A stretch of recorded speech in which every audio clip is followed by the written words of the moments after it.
अभी 48 घंटे भी नहीं बीते थे जब व्हाइट हाउस की गलियारों से खबर आई थी कि डोनाल्ड ट्रंप ने इम्पॉसिबल को मुमकिन कर दिया है। दावा था कि ट्रंप की एक कॉल और पाकिस्तान पीएम की मध्यस्थता ने ईरान को मना लिया है।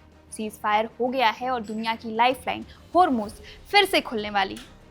पूरी दुनिया ने राहत की सांस ली थी कि अब तेल की कीमतें गिरेंगी और युद्ध रुकेगा, लेकिन चंद घंटों बाद ही लेबनान की जमीन 254 लाशों से पट गई। इजराइल के उन भीषण धमाकों ने न सिर्फ लेबनान को दहलाया बल्कि ट्रंप के उस शांति वाले गुब्बारे की भी हवा निकाल दी। नतीजा, ईरान ने फिर से स्ट्रेट ऑफ होर्मुज पर ताला लटका दिया।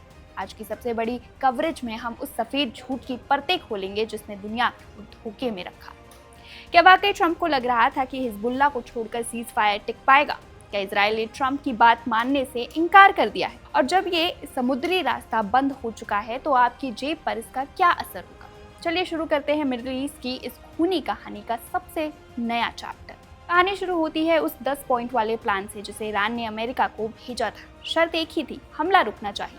अमेरिका और ईरान के बीच 40 दिनों की कड़वाहट के बाद 2 हफ्तों की शांति पर मुहर लगी थी, लेकिन जैसे ही तेहरान की सड़कों पर जश्न शुरू हुआ, इजराइल के फाइटर जेट्स ने लेबनान के बेरूत, बालबेक और टायर शहर को शमशान बना दिया। 254 मौतें ये महज एक आंकड़ा नहीं है, ये उस सीज फायर की मौत का सर्टिफिकेट है जिसे ट्रंप अपनी बड़ी जीत बता रहे हैं। लेबनान के नागरिक सुरक्षा टीमें अभी भी मलबे से अपनों को निकाल रही है, लेकिन सवाल ये है कि जब सीज फायर हो चुका था तो ये बम किसने गिराया? यहीं पर आता है कहानी में सबसे बड़ा ट्विस्ट। राष्ट्रपति डोनाल्ड ट्रंप ने साफ कर दिया है कि ईरान के साथ हुए इस प्लान में हिजबुल्लाह शामिल नहीं। ट्रंप का तर्क है कि हिजबुल्लाह एक अलग इकाई है और इजराइल उस पर हमले जारी रखेगा। लेबनान युद्ध विराम का हिस्सा नहीं है, यह बात सभी संबंधित पक्षों को बता दी गई है। जैसा कि आप जानते हैं, प्रधानमंत्री नेतन्याहू ने कल रात युद्ध विराम और अमेरिका के प्रयासों के समर्थन में एक बयान जारी किया था। उन्होंने राष्ट्रपति को यह भी आश्वासन दिया है कि वे अगले 2 हफ्तों तक एक सहायक भागीदार बने रहेंगे। क्या राष्ट्रपति लेबनान को बाद में शामिल करना चाहेंगे, ये देखते हुए कि यह ईरान युद्ध विराम को कमजोर कर रहा है? मुझे यकीन है कि इस पर राष्ट्रपति और प्रधानमंत्री नेतन्याहू, अमेरिका और इजराइल और इसमें शामिल सभी पक्षों के बीच फिर से चर्चा जारी रहेगी, लेकिन इस समय वे युद्ध विराम समझौते में शामिल नहीं हैं। अब आप खुद सोचिए, ईरान जिसका सबसे बड़ा मोहरा ही हिजबुल्लाह है, क्या वो अपने सबसे करीबी साथी को मरते हुए खामोश देख सकता है? ईरान ने साफ कहा था कि अगर लेबनान पर हमले नहीं रुके तो समझौता टूट जाएगा, और वही हुआ। इजराइल ने कहा हम नहीं रुकेंगे और ईरान ने कहा तो फिर दुनिया का तेल भी नहीं पहुंचेगा। न्यूज़ एजेंसी एपी के हवाले से बड़ी खबर है कि ईरान ने होर्मुज स्ट्रेट को दोबारा बंद कर दिया है।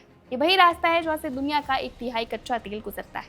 ट्रंप जो कल तक कह रहे थे कि उन्होंने रास्ता खुलवा दिया है, आज उनकी कूटनीति इस बंद रास्ते के सामने बेबस नजर आ रही। अगर ये रास्ता कुछ दिन और बंद रहा तो यकीन मानिए न सिर्फ अमेरिका बल्कि भारत के पेट्रोल पंपों पर भी कीमतें आसमान छूने लगेंगी। तेहरान में अब जश्न की जगह गुस्से की लहर है। वहाँ अमेरिकी और इजरायली झंडे जलाए जा रहे हैं और ईरान के सैन्य कमांडर कह रहे हैं कि इजराइल को इस सीज फायर उल्लंघन की सजा भुगतनी होगी। तो क्या डोनाल्ड ट्रंप ने दुनिया को एक अधूरा सपना दिखाया? क्या शहबाज शरीफ और पाकिस्तानी सेना की मध्यस्थता सिर्फ कागजों तक सीमित थी? आज लेबनान जल रहा है, इजराइल अडिग है और ईरान ने दुनिया की तेल सप्लाई की गर्दन दबा दी। सीज फायर के ये 14 दिन शांति के दिन होंगे या महायुद्ध की तैयारी के, या आने वाले कुछ घंटे तय करेंगे।